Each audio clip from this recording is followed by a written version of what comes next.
Feliciana Feydra LeRoux. Deep in the depths of Cajun country, in a shack on stilts by the bayou, lived a little girl known by the name of Feliciana Feydra LeRoux. Now let me tell you something about Feliciana Feydra.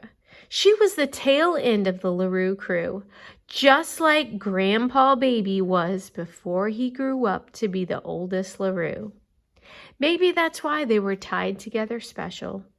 Of all the grandchildren, and there were plenty, Feliciana Feydra was Grandpa Baby's teensy walla. Whoo, he spoiled her rotten. He jellied her toast with blackberry preserves to the very edges of the bread. He passed her the heart of the artichoke after all the leaves were gone. Why, he even let her suck the heads of his crawfish, now you know. And the things he made for her, He whittled her the finest fishing rod in all the parish. He made her boots from the skin of an armadillo hide to keep her tootsies dry from the march. But the loveliest thing Grandpa Baby ever made her was a doll from the wood of a pecan tree. He spent weeks carving and shaping that doll, and Feliciana never parted with it. Grandpa Baby took Feliciana fishing with him, crabbing and seining. He taught her how to Cajun two-step, how to skin a chinchilla, and how to shuck an oyster faster than you can say sauce piquant. Wherever Grandpa Baby was, Feliciana Feydra was a heel behind. That child was the apple in Grandpa Baby's eyes, and whatever she wanted, she got. But there was one thing even Grandpa Baby wouldn't allow. He never took her alligator hunting. And it wasn't because she didn't ask. Please, please let me go alligator hunting with you, Grandpa Baby, Feliciana would beg. I can't see that, Grandpa Baby said with his arms firmly folded. You see, every October, Grandpa Baby packed up all the men children, Tijan, T-Gust, T-Jacques, Renee, Octave, and Albert. And as soon as the bayou would swallow the sun, they'd drive off into the night, leaving Feliciana pouting on the porch. But this year, Feliciana decided she wouldn't be left behind. No, she decided to try a different tackle on the problem. As the boys packed their gear in the truck, Feliciana hopped in the back of the truck too. "Ma, she ain't coming with us, no," said Tijan. "Am too," she said. "You're a girl," Feliciana said T-Gust. "You a shrimp," said T-Jacques. "You too much trouble," said Renee. "Who ever heard of taking a baby doll on an alligator hunt?" said Octave. "Whoo!" But the boys yucked it up. Feliciana Feydra stomped her feet. "You leave my doll out of this. I can outsmart any old alligator any old day, and I can outsmart all y'all to boot." "Whoo, oh y'all," shouted Grandpa Baby as he scooped Feliciana off the truck. It's got nothing to do with girl or size, although Feliciana expected it did. You gotta hunt alligator in a pitch black night in the swamp. It's too dangerous, Jolie. "Why ain't it too dangerous for the boys?" demanded Feliciana. "I couldn't take that chance, Cherie. You'd be too tempting to a gator, being so sweet and delicious." Then, with a great commotion, my mare spun Feliciana around one way and said, "Feliciana, help Celeste shell some pecans for tomorrow's pie." And Sister Adele spun her around the other way and said, "Feliciana, I need your help picking scraps for my quilt." And before you could say alligator, Grandpa Baby and the boys were driving away in the dark. Whew, man, you could have hung your hat on that child's lower lip. I'm a-telling y'all. That night, Feliciana lay under the mosquito netting of her four-poster bed, hating everybody. She watched a mosquito dance near the candle flame next to her bed before it dashed out the window into the night. Then she sprung straight up in bed. If a skeeter can come and go as he pleases, I can too, she decided. Feliciana slipped her boots on under her nightgown, grabbed a flashlight and her precious pecan baby doll, and followed the mosquitoes out the window to the edge of the swamp. One of her brother's empty pirogues was tied to a tree on the bank. Feliciana slid inside, then shoved off, pulling her way through the swamp in silence. Under the cypress trees, through the moss, past the nutrias, lit by the grace of the moon. The crickets clacked, the frogs they moaned, and once in a while a fish would flop. But mostly 'twas still.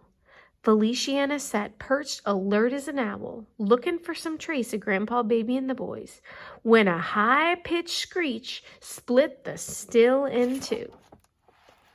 And as the draping moss parted open above her head, she threw on her flashlight.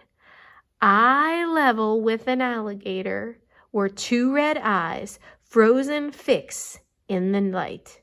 The alligator. It was Feliciana's turn to freeze. Her fingers clamped a strange hold about her pecan doll's neck. Her toes gripped the soles of her armadillo boots, and her tongue jammed up in the back of her mouth as the two red eyes floated closer towards her. "Grandpa Baby, where are you?" she whispered. Like an answer to a prayer, a familiar shout floated back across the dark swamp. "Sacre-do!" screamed Grandpa Baby. "Dat gator's eyeing my little girl. Boys, hold your fire, no matter what." Feliciana looked up and saw the moon outline figures of her brothers and Grandpa Baby on their flat boat. They were only an arm's throw away. Grandpa Baby lifted his lasso into the air to rope the gator's snout. But that gator turned sharp, opened his mouth wide, and caught the rope in his jagged teeth. Them two had a fierce tug-of-war, but the gator got in one good jerk, and Grandpa Baby plunged headfirst into the water. Man, that alligator was thinking he was going to have a good meal tonight. But Feliciana Feydra felt her pecan baby doll in her hand and had another thought in mind. "Oh, yoo-hoo, Mr. Alligator," she shouted, sticking out her tongue and shaking her fanny. "Hey, you old gator, look at me." Then she kicked off her armadillo boots and with her pecan doll in tow, dove into the murky water. Just that quick, that gator forgot about Grandpa Baby and swam toward Feliciana. Whew, that gator was hungry. He opened his mouth ready to swallow Feliciana whole. But she rammed her pecan doll right between his teeth and locked open his jaw. Now, Feliciana, hooting and hollering, gave Grandpa Baby a chance to scramble back up on the flatboat. He and the boys frantically pulled toward Feliciana and the alligator shouting, "Hang on, Feliciana, hang on!" While the gator flipped this way and that, fighting the pecan doll, jammed in his mouth, Grandpa Baby and the boys snuck up from behind and struck him on the snout and head with the butts of their guns. Whoa, was Feliciana surprised when the pecan doll shot out of his teeth like a good tobacco spit and flew straight into her hands. As the gator sank below the water, Feliciana ran right up his back like a staircase and jumped into the arms of Grandpa Baby. But Grandpa Baby and the boys had never seen anything like that before. I want to tell y'all that LeRoux clan hooped and hollered with joy. The next morning, at the crack of dawn, as the sun stretched wide above the bayou, my mare ran out to the porch to find the boys opening the back of the truck. A big alligator tail plopped out, and there, straddled over its back like a cowgirl, was Feliciana Feydra LeRoux, grinning from ear to ear. "Oh, mon cor," screamed my mare, clasping her heart. "What do I see?" Feliciana jumped off the truck and said, "Look what we caught, ma mare. Feliciana Feydra LeRoux, you get your hard head Fanny in this house. You and I are going to tangle now. Your Grandpa Baby forbid you to go hunting with him, and you up and defied him." Mas, Grandpa Baby wouldn't be alive if Feliciana hadn't saved the day, said Tijan. Feliciana saved Grandpa Baby from the belly of the beast with her pecan baby doll, said T-Gus. Oh, this is a tall tale y'all telling me now, said Ma Mère with disgust. Mas, of course it's for real, Ma Mère, snorted Feliciana. Just look at my baby doll, all chewed up in the head. Hey, well, I'll be, said Ma Mère.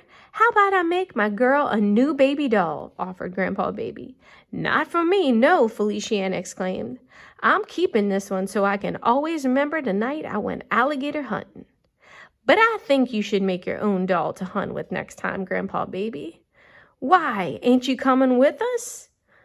We'll pass, she said with a wink. You're just too much trouble.